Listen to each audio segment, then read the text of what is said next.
morning we have a very different subject than the one last week, or the last lecture, because we are going to explore a field where, for the most part, efforts have failed. We are trying to discover a little more about life, not life as time, but life as energy, life as vitality, life as consciousness, will, wisdom, and action. And in order to understand these principles, we have to do something that is against present policy. We have to turn to the past. At this moment, the world is very conscious of the present and fearful of the future. Where much of the problem rests has been ignored, and that is in the past. Now, the past is something more than dead yesterday, and to overlook it is to lose the most wonderful text for the study of our problems, because none of these problems are actually new. They're all part of the descent of a stream of life, and this stream of life is the thing we want to consider. Some years ago, General Furlong, in his Rivers of Life, gave us a chart showing the development of races, sub-races, and a great arterial system of life descending through history. Everything in this list and everything in this chart is actually very scientific, very factual, and probably more readable and usable than the histories that we write today. We are therefore interested in trying to understand something of the principle of life as we accept it, as we know it, as we live it, and as we pass out with no understanding of what it is, or very little understanding. Now, at the present time, there are two attitudes towards this subject. The first is materialistic and scientific. Now, the study of science in relationship to the vital, moral, and ethical development of races has been generally neglected. The modern scientist is interested in what he calls facts, and facts are to him the actual occurrences of today, the actual checking that he can make of things on the physical level. He does not really try to figure out why these things happen, but he is interested in how they happen. He does not know or recognize any particular reason for these happenings, except they occur as the effects of causes that are set in motion in our daily existence. The true and complete materialist does not believe we existed at any time except now. He does not believe in any of the theological doctrines of immortality. He does not recognize a religious principle behind physical phenomena. He is concerned typically with what he calls facts, and all of his facts are more or less physical. When the facts are not physical, he is very suspicious of them and would prefer to reject them entirely. Therefore, the scientist makes physical phenomena the fact of existence. Everything exists because of certain phenomena, and life itself is one of these tremendous energy factors with which he is concerned.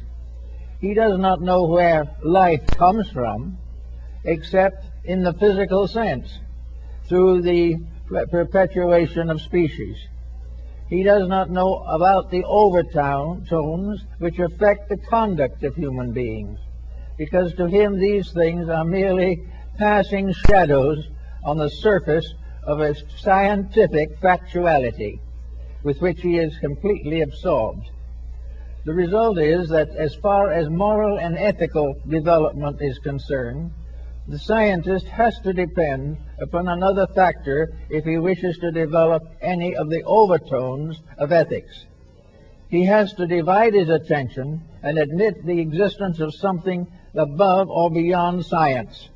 This he hesitates to do because he feels that the moment he passes from the fact, he passes into a mirage. All overtones to him are simply the longings of the human soul for something beyond the physical. And the scientist is very doubtful if there is anything beyond the physical worthy of consideration. Now, on the other side of this coin, we have the religious point of view. We have that of the individual who by nature believes in the reality of the wonderful. He believes that there are principles at work constantly, that life is not simply a drifting along through a mass of physical phenomena. Life is the unfolding of a plan, a purpose, that there is a divine power at the source of life. He has his problems trying to prove this, but also he has certain points that are worthy of consideration. To the theosophist or theologist, as the case may be, the physical phenomena of life is more than merely the unfoldment of bodies. Life is a stream of some kind, as shown by Furlong in his Rivers of Life. Life is an unfolding process going on constantly. It has passed through one cycle after another. It continues to move cyclically within the boundaries of law. Somewhere in this great pattern of motions, there is an ethics. There is a tremendous purpose. There is a valid reason. The theologist is not always sure what that reason is, but he believes in a divine power at the root of life, and that this divine power is the source of good, and that this divine power must be cultivated within his own life, and the principles of it applied to society.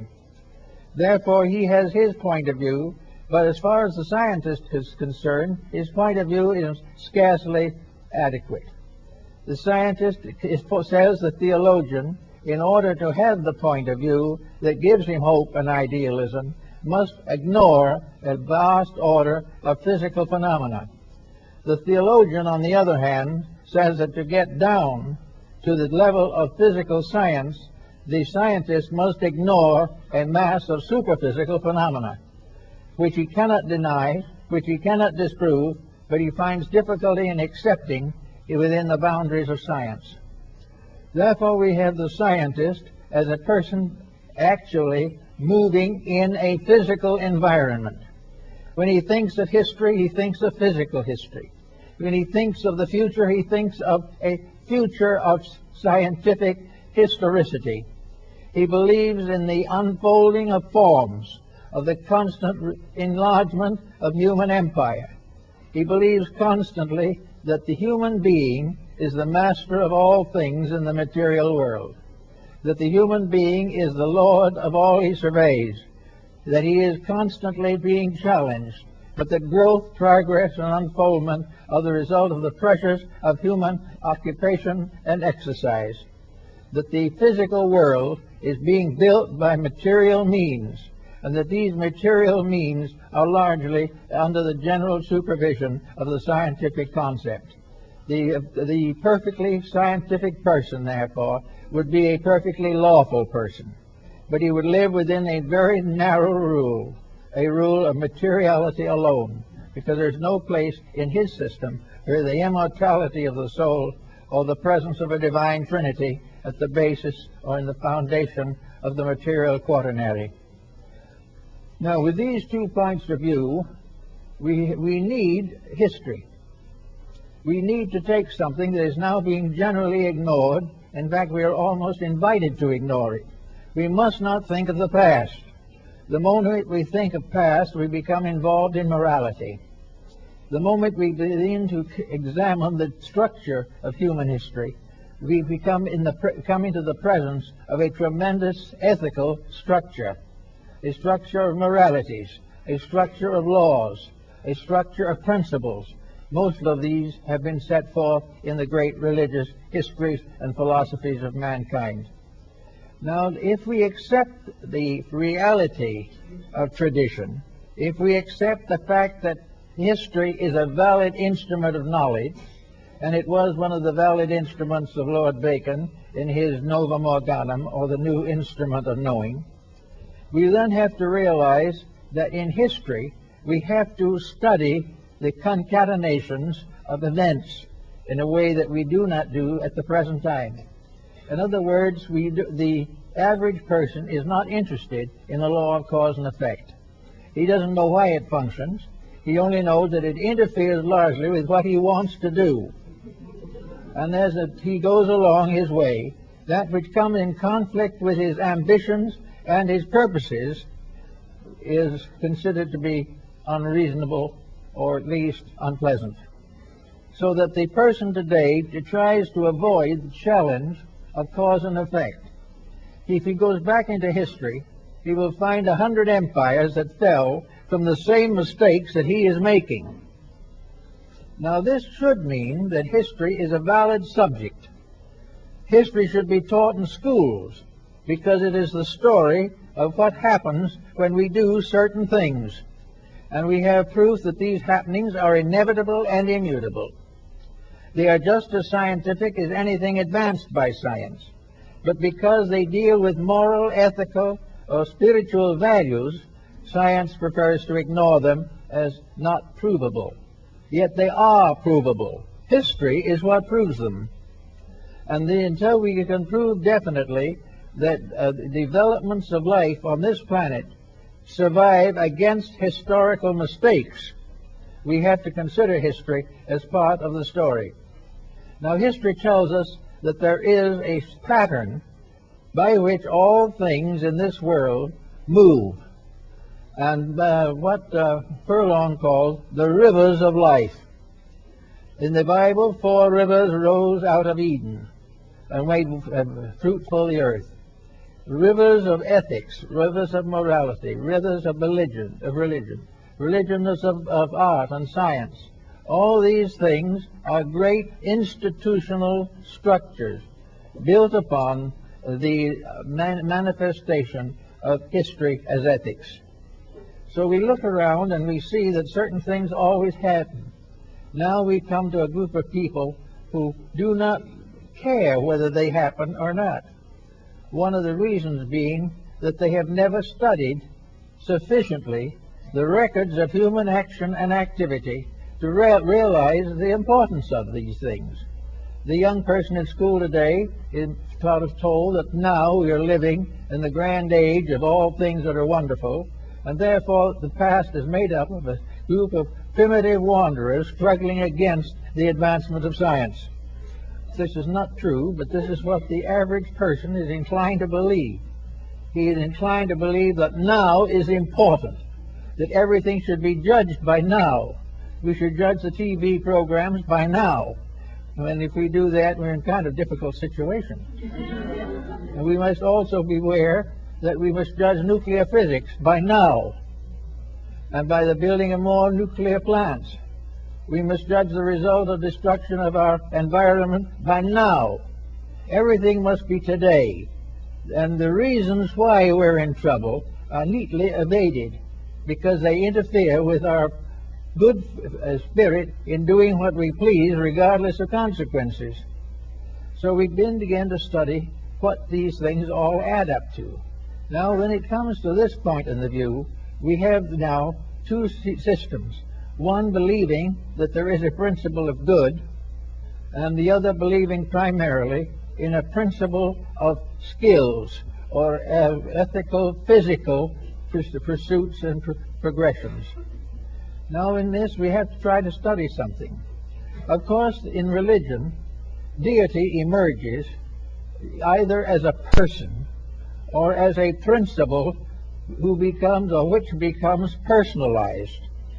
We consider deity as a supreme power at the source of life, and that this supreme power has the right and the power and the privilege to cause any series of consequences that are necessary for the fulfillment of its own purpose. Now just what that purpose is not very clear. Whether this purpose is to prove the existence of deity, or whether it is intended to result in the perfection of creation is a matter that is still open to considerable debate. For the general point of view is that the will of this power is the perfection of all that lives according to some code of perfection, which at the present time is largely physical. The perfection may call for something better than physical, but the reason for it is the conveniences of physical life, such as, for instance, the end of poverty, the end of crime, and the end of many vices that arise which are against the common good of society. So now we have a problem that goes right back to this concept of deity. Deity is supposed to have been the power that created the human being. Humanity is a projection of deity into manifestation. Why was this projection necessary? This is a question that is constantly under consideration. If we wish to assume that deity is all-powerful, omnipotent in every sense of the word, why did deity not produce its creation perfect to start with? After all, why should deity create an imperfect structure and then demand its perfection through a series of what to the average person consists of misfortunes? Where and how is it that humanity, being a product of the divine mind and the divine will and the divine soul, should not have been developed perfect in the beginning? Why should there be this tremendous struggle against the evils of life? Why should the individual be required to constantly stand against his natural inclinations? If he was intended to be perfect, why were these inclinations embodied into his structure? Why was he made imperfect if the divine power can produce perfection? Why should the individual be in constant conflict with morality and ethics if he is a principle has origin in a divine power that is perfect in morality and ethics? This question has been asked time and time again, and it seems to be one of the great hang-ups in the development of an ethical world principle. Why is man not perfect if he is the product of perfection? And if he is not the product of perfection, why does he hope for perfection if the only power that exists cannot bestow it, or does not bestow it? Now, there has to be an answer to this, and the material scientists take it very simply. There is no such thing as a control demanding perfection. The human being is a growth, an unfoldment of physical forces and factors. And enfolded within it, this being is life, integration, and a power to grow, to become, and to propagate. These things are inherent in forms, but they do not contain within themselves any strict or certain form of ethics. They are growth, producing right and wrong are finally sorted out by the results of action. The individual who has enough experiences gradually comes to certain conclusions. This theory, however, has been subject to a number of reversals. At the present time, we have more intellectual knowledge than ever before and less ethics. We have developed a tremendous growth of materialism away from ethics, away from morality, and away from principles. Now, if the scientific process is complete, and the final end of all things is the production of a self-sustaining creature, a being that is sufficient to all its needs, then science is in trouble, because it isn't producing such a creature. If, on the other hand, only morality and ethics, temptation, and gradual moral growth can produce perfection, or produce release from problems, then why and how does this come through in our theological studies and considerations? So we come to a very interesting problem here. Namely, let us now say that we are going to think in terms of a different concept of what humanity is. We thought of humanity as a biological miracle on the physical level and a psychological miracle on the religious level. But perhaps there's something else to the thing. with something more that we haven't investigated at all. And that is, what is the basic structure of life in this world, or any other created sphere of life? What is life in this sense? Now, the ancients had another concept of this, which we have generally overlooked.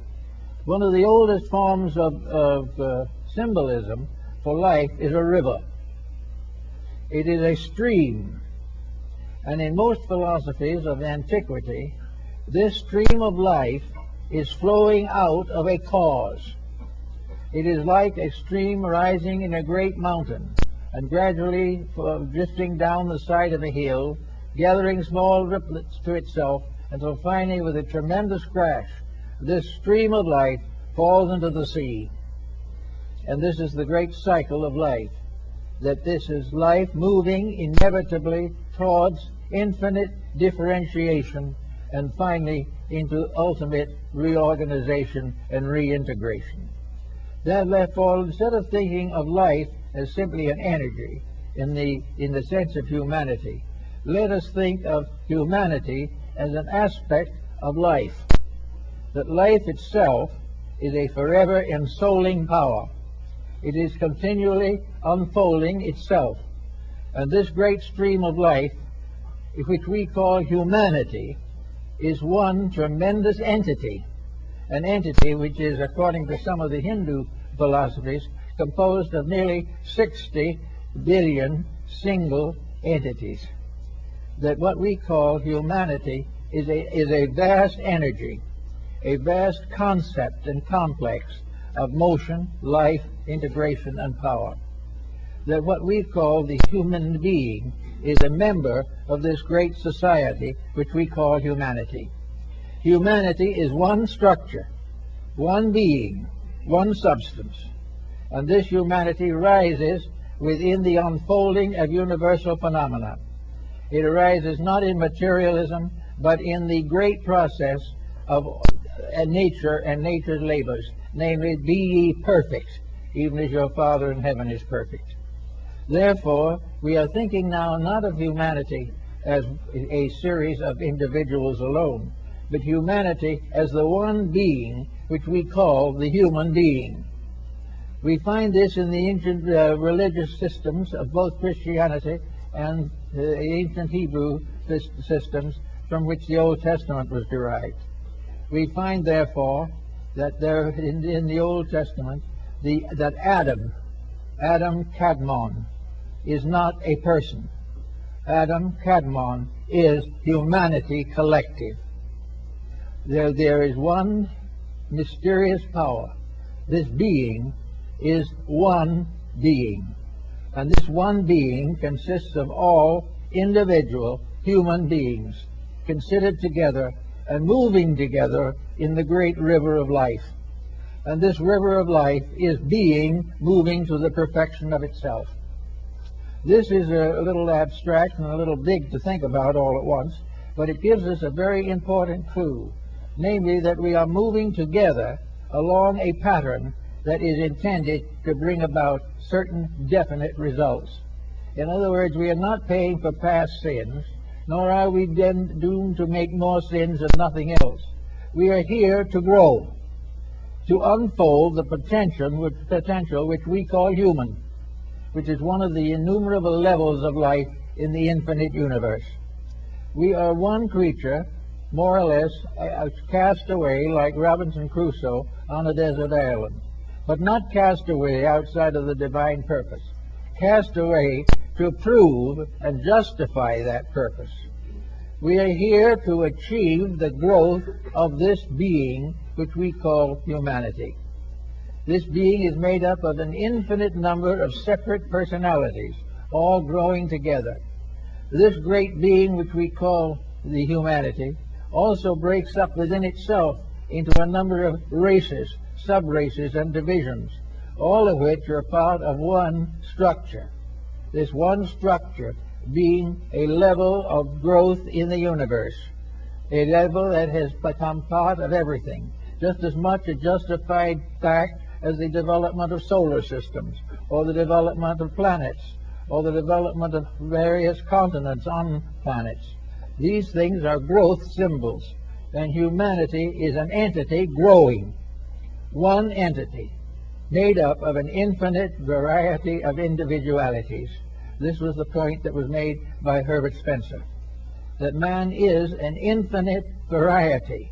And when we think of man, we think of mankind not as a person, but as the person, composed of all the individual members of the human life wave. Humanity becomes, therefore, a life wave, a life motion in space, a life principle with which we must all become more and more aware and properly informed. This mere one principle, therefore, is not here to be punished. It is here to grow. And the symbol of that growth is simply a child. A child is a symbolic unit in this great process. The child is not born to suffer. The child is not born to make mistakes. The child is here to learn through trial and error to develop the potential of itself. In other words, by growing, the individual overcomes the stasis which we call inertia. Everything in the solar system is growing. Races grow, nations grow. Nations and races break up into subdivisions. They can pass through all forms of temptations and problems, such as a child growing up. And this child is not going to be stronger by having temptation removed, because this would be contrary to the production of a mature race, a race capable of taking its place among the great galaxies which populate space. So we are part of the population of space. We are part of a plan which we don't know the end of, and probably will not for a long time. But we know we are growing for a purpose, that this growth is proper, natural, and if resisted, can be the source of complications.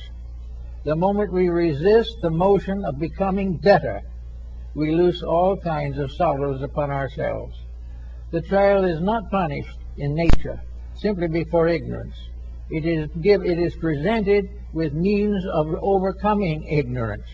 But if it refuses to accept this information, the child may pass through a series of very trying experiences, not because anyone hates it or anyone wants to destroy it or that God has forgotten it, but because growth is the great reason for existence, whether it is in space, in the family, or in the world. These things are part of a great unfolding order of life. And this unfolding order of life is the thing that is important. Now, when the scientist says we should forget all about history and forget all about the past, he deprives us of a great textbook of experiences and their consequences. There isn't a single problem that we face today, except possibly nuclear physics, and even that is questionable, that has not already been faced. We know very much what happens to nations that drift away. We know what happens when a society loses its ethics. We see the ruins of the past, and in every case these ruins stand for the misuse of power. Generally speaking, every nation has gone down to disaster, like every individual, through selfishness, through lack of self-discipline, and for ambition to power or wealth. They've all gone down from that cause. So we very carefully avoid mentioning that cause, because it would interfere with the prosperity of the hour and might tempt us to improve ourselves. If this temptation became strong enough, we might become a comparatively intelligent race. And that, in turn, would be a great distress to those who want to exploit us. But these things are not God punishing us. They are the laws of life, the simple principles of integrity asserting themselves over the various ambitions and vicissitudes of human nature. Therefore, we live in a reasonable world. We live in a world in which all things are growing. We are living in a world in which cooperation is inevitably necessary, but we are still striving desperately to maintain competition. We are definitely in need of one religion, but we are afraid we might get it. And instead of working towards it, we do everything possible to keep the barriers up, to cause various denominational intrigues and ambitions. Everything that would tend to solve things, we are afraid of.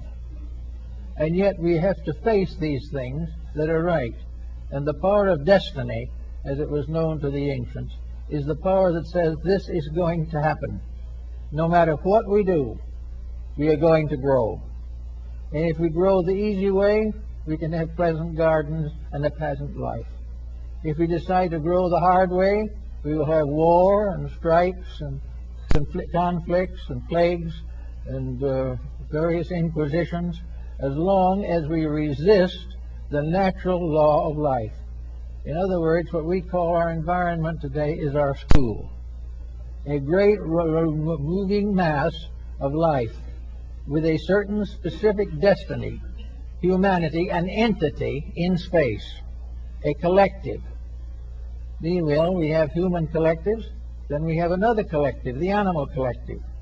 We have these units are vast entities representing laws of living and levels of existence with unfolding in one magnificent environment. And this environment is suitable to protect them all, fulfill them all, and bring them all to the perfection of their purposes. That stands between, which is ego selfishness, which is a desire to compete for power, when there can be only one power, and that one power is never on the side of exploitation. The one power to be one is real. Anything to divide this, break it down, and make difficulties for it is illusion. So now we can clear the purposes of life and realize that the universe is not run by despots. It is not run by deities that cast off suns in front and moons behind.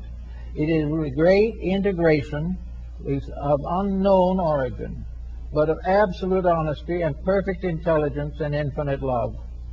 These things are the great realities, and these are the things that were predestined and foreordained before the beginning of the world. And the only way we can get out of our present difficulty is to begin to move as a unit in the direction for which we were intended to move. Now, because humanity is made up of many different groups, we also have a series of subdivisions within the great structure of humanity. We have racial subdivisions. We have various types of psychological differences. We have religions as units. We have all kinds of unities within the one great unit. And all of these unities within the one are compatible. And until we find they're compatible, we're in trouble. We're going to be in trouble just as long as we fight each other on any ground. Because actually, whether we know it or not, the one that fights and the one who is fought is part of the one that never wants to fight or never wants to be fought. In other words, we can afflict no one but one of our own kind. We can affect nothing detrimental except by injuring the great unity of ourself, this unity of the human being. And we have got yet to learn the idea, the real principle of the brotherhood of man.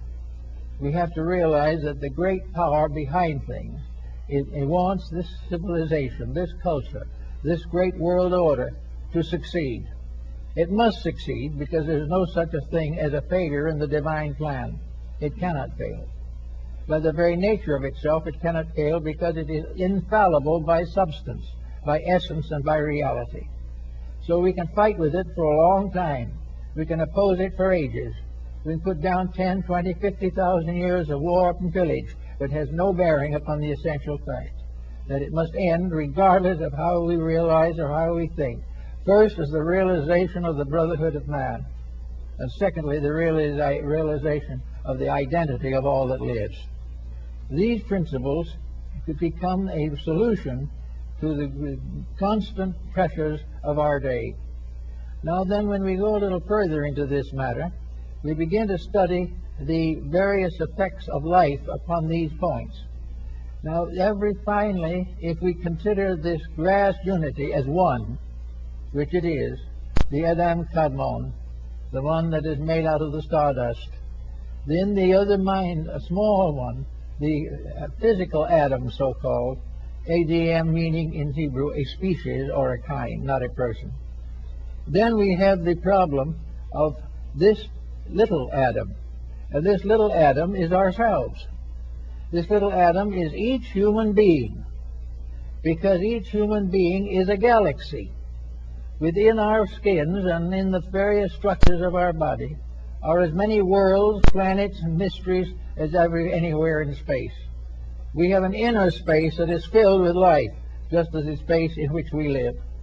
This space lives in us as we live in it. This space, which is ourselves, consequently represents a pattern that we must all follow. In order to fulfill the purpose of our personal lives, we must make sure that this space is maintained properly. We must be certain that we do not betray or falsify this space content in ourselves. We must become good and faithful overseers of this mystery of the body. And in the story of the biblical history, we find that the ego, or the self, becomes, in a sense, the custodian of the body and the custodian of the laws of living. So we can go as we wish in this traveling. We can become good and faithful servants, keeping the laws of health to the best of our ability. We can keep the laws of mental and emotional health to prevent psychotic conditions arising within our nature. But where we lack discipline, or where we permit details to take over, where we permit a grudge to become a dominant in our lives, we begin to reap the sorrows that the nations had when they had grudges and wars. For every inclemency of our own body becomes symbolical of one of the larger inclemencies of the world in which we live. So we have a very interesting problem here to think about, namely that we are a unit of life moving through infinite space. We are a unit of life composed of a vast mass of units. Now, notice something that's very interesting about this. We assume that the real purpose behind this all is growth or unfoldment. Now, considering the human life wave as a unit, we then consider how many entities are in this life wave. How many souls or beings are coming in and going out to constantly keep alive the great forward motion of the entire. And the various questions have been asked on this, and perhaps we can use the Hindu answer as well as any other, because it gives an idea of magnitude. Their theory is that the human life wave consists of approximately 60 billion entities. That is the life wave to which we belong. Now, obviously, these entities are in a constant process of coming in and going out. They are here all the time, only a fraction. The same might be true of the problem of the unity of humanity as we know it. There are human beings born every moment. There are human beings passing out of life every moment. But humanity moves forward steadily, gradually increasing in number. The population of the planet on which we live, the human population, 2,000 years ago, was less than 200 million for the whole planet. After that time, it began to increase. Now, does this increase represent more entities? No. It merely represents more of the great cycle coming into embodiment at one time. If the 60 billion are sitting there, or are lying in suspension, awaiting embodiment, those who come in become like the children, are born in and can go to school. After a certain length of time, they grow older and pass on. In each generation, a few more come in. Through the progress and growth of life on Earth, more and more human beings come in. Until now, we have altogether somewhat near probably 6 billion human beings, up from 200,000 to 6 billion. Now, this doesn't mean that there is one single new soul in the world. It doesn't mean that there is one iota of difference in the plan. It simply means that gradually vehicles for the manifestation of human entities are improving, growing, unfolding, and making possible more to come in and take the lessons of life with us. Little by little, we have built it up, and we'll probably build it up more and more. If we reach a population of 10 billion, then 1/60th of our entity field will be incarnate at one time. This is important because it gradually means that the life wave is moving gradually into objectivity. The life wave is more and more embodied, and embodied is becoming growing more all the time.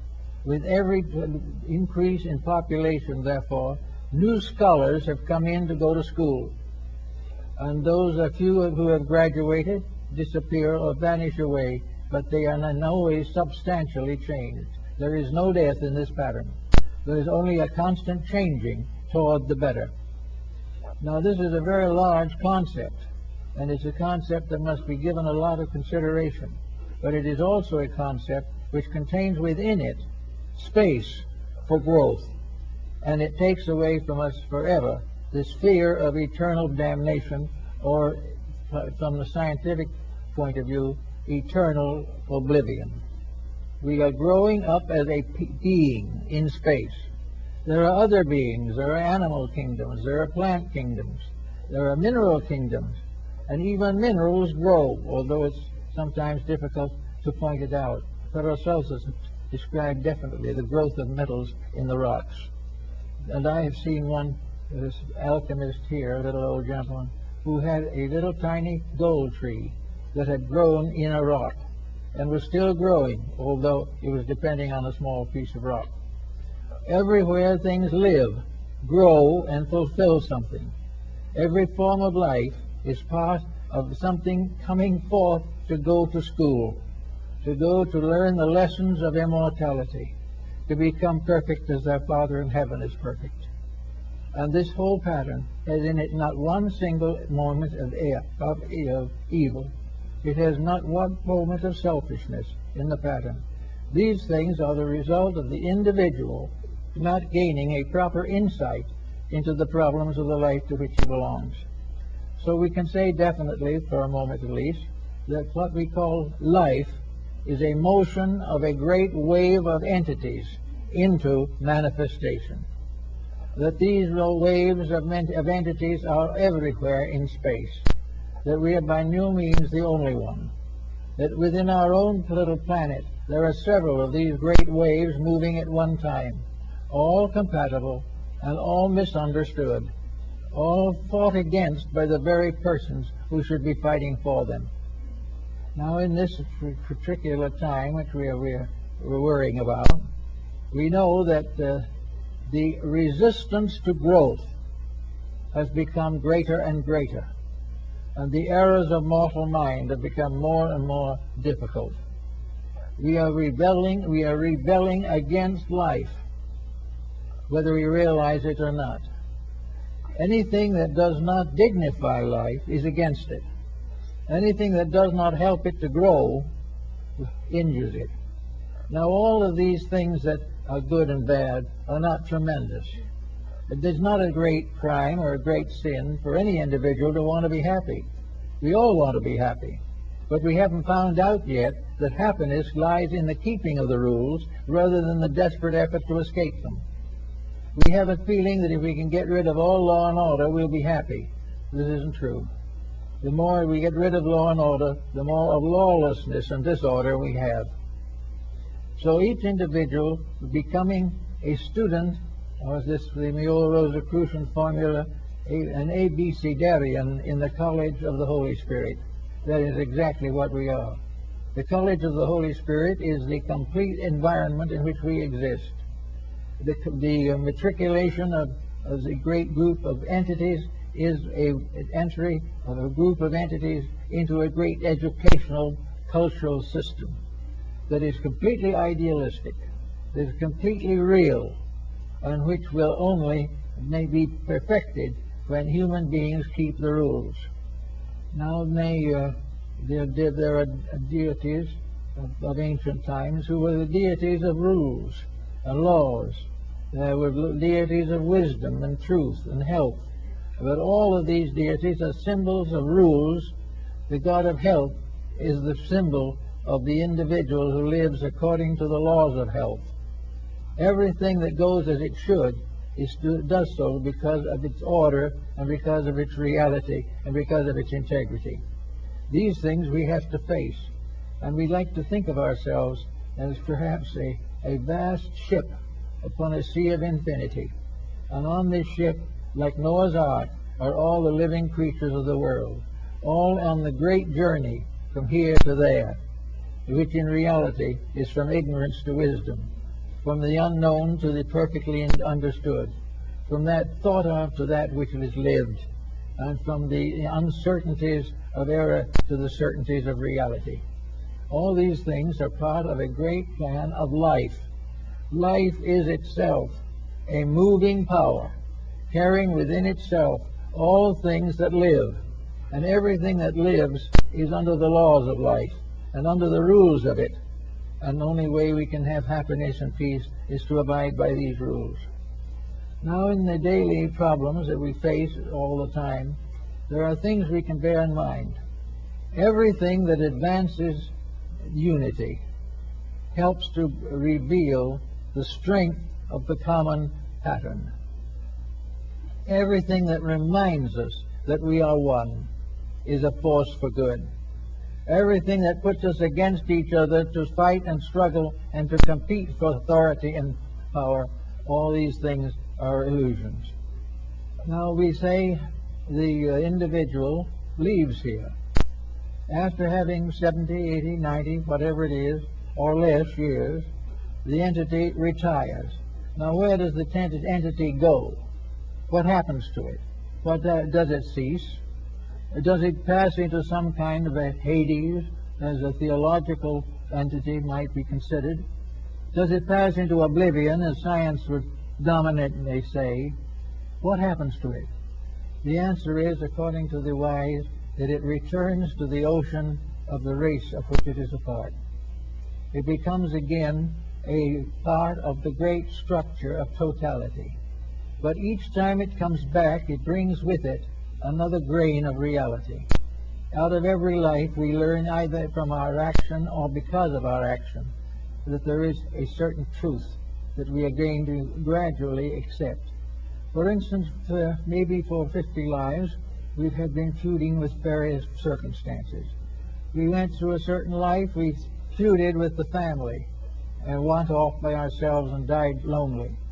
Another time we feuded with the government, became radicals, and sometimes maybe we were executed for heresy.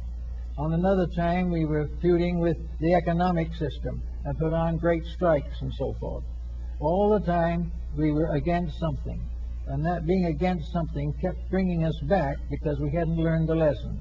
The more we fight, the more certainly we'll come back, because the only answer to not coming back is enlightened peace. This is the only way in which reality can survive. But each time we go back into that source, that great complete collective, we carry with us germs and traces of wisdom that we have learned. Before we pass on, we have learned that the struggle was wrong. Before we pass on, we may learn that wealth was no blessing. We may have learned that intemperance was not good, or that narcotics could destroy or prevent the development of our inner lives. These things go back into the unit, and gradually the great being, humanity, gradually becomes wiser in all its parts. Little by little it grows, each individual contributing one tiny grain of truth to the construction of the entire. And in the course of time, truth will survive, and every entity in this great cycle of, say, 60 billion each entity will have learned the same lessons and will form a complete and perfect unity. From that time on, we will have an enlightened race. This is the race of the heroes, referred to by the Greeks. This is the eternal and divine race that occupies space, and which goes on to the next step of the great unfoldment towards reality. What is the end, the very end of it, we do not know. But we know that every part of it is perfectly organized, perfectly integrated, perfectly reasonable, and eternally good. And that the only difficulties we have are the ones we make for ourselves. The only difficulties are those in which, in our self-will, we struggle against the inevitable. As Böhme, the mystic said, German mystic said, self-will, this was the fallacy for which fell the angels. So the angels represent the disobedient ones that try to stand against and create what St. Augustine calls the city of Babylon, as opposed to the city of God. But everything, that wherever there is a rebellion, it seems as though a little group of these souls, this one entity type, make little kingdoms of their own, here and there, somewhere in space, and put over these little kingdoms the various tyrannies of their own making. This is true of all the races that are developed within the great body of humanity. Each of these races is a vital organ in the structure, just as it is in the political world. But each of these separate races is separate because it has not yet achieved unity. But it may have achieved considerable advancement in certain matters. And finally, advancement brings the realization that all knowledge that is real knowledge is compatible. Advancement of self must ultimately result in the advancement of all that lives. Unless it does, these little kingdoms fade away. The little tyrants come up in the world, the little tyrants come up in the family. Little tyrants like this come up in business enterprises, each one trying to dominate the world or dominate the little environment in which it lives. This struggle for domination is the recognition or the acceptance of separateness, the existence of the idea that each individual is working for his own salvation, regardless of its effect upon other people. This is completely false. Everything, regardless of what it does, must work for the common good, or it will destroy itself. Therefore, all competition is really a thing in fighting itself. Competition is humanity opposed to humanity, whereas cooperation is the recognition of the unity of that which is actually indissoluble. There's nothing but unity. Unity and private pride or private enterprise for the aggrandizement of self at the expense of the rest. So we find all these factors working to produce what we call life. And a life, as I like to think of it perhaps, is a great motion towards oneness. It is a motion towards unification, a motion towards the reality of integrities. It is the individual moving with other individuals to the fulfillment of purpose. And between the individual and his ultimate goal is ignorance. And this ignorance is evil, any more than it is evil that a small child cannot work calculus. Ignorance is a natural state of things. The matter problem is that you do not educate ignorance to become more ignorant. You educate it to overcome itself. You make wisdom take the place of ignorance. Therefore, little by little, we overcome all differences, all separateness, and become what we were intended to be, one people under God. Under this purpose, we also become aware of the vast idealism at the source of everything. We do not know the nature of the infinite. We are not able to grasp that which is completely beyond our comprehension. But we have symbols of things that seem to point towards this. And the great symbols of life in religion and philosophy and art and music and even in science are symbols of this infinite purpose. All knowledge is under law.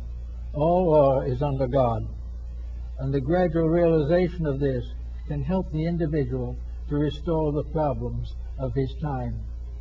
Today we are worried because materialism is rampant upon the earth. We fear that we will be finally destroyed by this ignorance. We cannot be destroyed by ignorance. We can only injure ourselves by ignorance. We cannot prevent the plan, but we may reduce ourselves to a very sorrowful, miserable, repentant attitude because what we have done to injure a purpose that was right and proper. The proper end of all growth is peace. It is the realization that by working together we advance the history and nature of all life. We do not think of ourselves as being close to planets. We sit on them or live on them or look at them through telescopes, but we do not realize the brotherhood of stars or our own union with this vast firmament under which we exist. There is only this one great plan, divided into numerous levels, into numerous departments to help us to meet the growth problems of existence. So if we can start in a little bit by thinking no longer that we are exterminated by death, or that we go to rest in heaven for the virtues we hope we have and probably do not have, or that we return into incarnation to pay for our sins. These things are negative. They are interpretations of great truths, but the interpretations are not right, not proper, therefore do not have validity. They're less. By misinterpretation, we create empires, and these empires fall. By proper interpretation, we create empires, and empires live. Therefore, everything depends upon building with the law instead of against it. There's no more rebellion against truth, but only a fading away from error and a recognition of the sublime dignity of the truth that we should be recognizing at all times, so that we have no more the problem of primordial sin. Sin is ignorance. Ignorance is inevitable to the newborn child. It doesn't know, but it contains within itself the potential of knowing. Sin may be part of the life of millions of human beings today, but this is not because it has to be. It is because they have not as yet released the constructive powers within themselves. Therefore, education is not really a cramming on of sciences. It is a release of the internal benediction of understanding, by means of which whatever we think suddenly becomes clarified into a great witness to truth and reality. All these things become essential elements of a great system, a system in which there is no failure, a system in which there is no punishment, except the individual who finally has to admit he's made a mistake and is very greatly humiliated thereby. But he has to admit that he has the wrong point of view. Now we are working today to clear up the problems of nations. We are trying to find some way of bringing peace to nations, but it must not interfere with our private enterprises. We must have peace, but we must not in any way interfere with the accumulation of wealth or the building up of power. We must have these good things that we want, but we must not change ourselves in any way to deserve them. So what is the result? An impasse. Error cannot survive. Good has not been brought into focus, and here we continue day after day to fight between selfishness and truth. And up to now, truth has been coming out second best, because we are too concerned with the little things about ourselves. The things we haven't remembered, as is found in some of the Indian philosophies, is that there is only one of us. The human race is one being. If we cheat anyone else, we are cheating only ourselves. If we destroy something or someone else, we are destroying a fragment of ourselves. Every evil afflicts mostly the individual who causes it, because it releases into action negative factors which will help to destroy all the purposes of life. If, therefore, we can imagine ourselves as a beautiful stream of 60 billion souls shining in the light, a beautiful dream or a beautiful structure coming down from the great mountains of infinity, making the land fertile, and finally flowing into the sea, which is the mother of life. And from the sea it is picked up again and carried to the mountains, and it goes on and on. And this is the essential burden of Taoism. For in Taoism, life is like water, and it is under the control of the power of the sun. And it is this that causes it to rise, and this is what permits it to fall. That this constantly going on results in a world beautiful, verdant, well ordered, and beautifully maintained, until the human being comes in, pollutes the water, destroys the air, and tries to achieve his own particular purpose at the expense of nature, or one being, until finally the great purpose is temporarily thwarted. But the law is such that no matter how many mistakes we make, we cannot win with mistakes. Nor can the mistakes destroy us. They can only humiliate us. They can only restore our final faith in the realities of life. In the end and in the purpose of things, they are good, even though we have trouble facing them when they occur. So we let us think of life, therefore, as a great stream of eternal power, the very lifeblood of deity, the infinite of space, that which is known is unconquerable, that which is inevitable, that which is eternal. And in this flow all the races, nations, and peoples of the earth, and they're all flowing eternally towards unity with truth, unity with beauty, and unity with love. It is only our own selfish self-centeredness that breaks us all up into wars and camps and political systems and conflicting psychological entities. There is no reason for these things. There is nothing, finally, except this tremendous motion of life towards the fulfillment of its own divinities. Now, when this divine life finishes itself, when we finally come to the point where all of these entities have unfolded the potential which is in them, what happens? Then, according to mythology and legendary, we give birth to another race of gods, another race of divine beings that become the parents of worlds, the parents of systems, and take their place in the great hierarchy of eternal growth that goes on forever, beyond the stars, beyond the horizons, beyond the infinite, beyond the galaxies.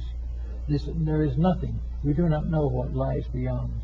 We do not know the infinite good because we have not achieved the finite good as yet. But it's coming. It has to come. And in the fullness of time, we will see that we are one being flowing through time and eternity to the fulfillment of the purpose for which we were intended. We do not know exactly what that purpose is, but we know that that purpose rests in the mind and heart of the deity at the source of life. The principle at the source of life ordains that we shall achieve and shall become co-workers with the angels and the archangels in the forming and shaping of destinies for worlds as yet unformed. It is a great system of eternal growth, and we should be very glad, because there is no place in it for the infirmities of failure. They are all instances in a great success, and we must view only the great success, and let that be the will of the power that we seek to serve. Well, I guess that's for the moment. Now, I'd like to make an announcement at this time. Probably many of you are aware that William Eisen, a very good friend of ours here, and many of you, a friend of the society, and one of our speakers, passed away on Sunday, October 8th. Mr. Eisen was scheduled to speak here on Saturday, November 11th, on the Kabbalah. Before this lecture, that morning will be given by Isabel Kleigman, they will have a short memorial service, and we plan also to remember Miss Ryson, who was really a very fine person, a good student, and a person dedicated to the integrities and ideals for which we are so concerned. We know you will all join with us in a brief moment of prayer or meditation to bless this soul on its journey. Let us unite for a moment.